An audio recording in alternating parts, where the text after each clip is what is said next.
જય ગિરનારી મિત્રો, આ છે સુરતનું કાપડ બજાર કે જેને ભારતના સિલ્ક સિટી તરીકે પણ ઓળખવામાં આવે છે.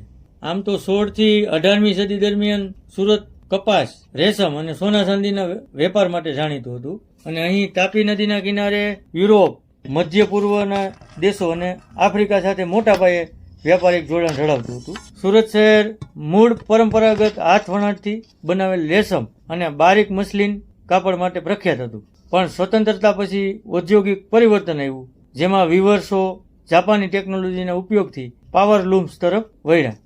કાપડના પ્રોડક્શન ઉત્પાદનમાં ક્રાંતિ ત્યારે આવી કે જ્યારે સરકારે સિન્થેટિક પરથી ડ્યુટી ઘટાડી અને સુરત સિન્થેટિક કાપડ પોલિસ્ટરનો ને વિસ્કોસ તરફ વળી ગયું, જેના કારણે આજે મોટા પાયે ઉધના અને પાંડેસરા વિસ્તારમાં પ્રોસેસિંગ અને પ્રિન્ટિંગ ઉદ્યોગો કાર્યરત છે. હાલ વર્તમાનમાં જોઈએ તો સચિન જીઆઈડીસી થી લઈને કતારગામ જીઆઈડીસી જે એમ્બ્રોઇડરી મશીન અને રેપિયર મશીનો યુનિટો ચાલે છે, તે સાડી અને ડ્રેસ મટીરિયલની અંદર ભરતકામ અને વિવિધ પ્રકારની ડિઝાઇન બનાવી સ્થાનિક અને આંતરરાષ્ટ્રીય બજારોમાં સપ્લાય કરે છે.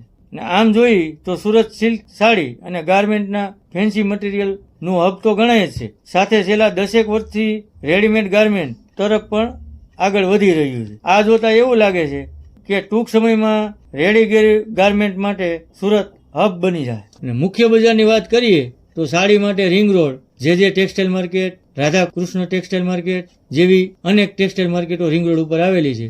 અને રેડીમેડ ગાર્મેન્ટ માટે જોઈએ તો global market, new Bombay market જેવી અનેક માર્કેટો બજારમાં આવેલી છે.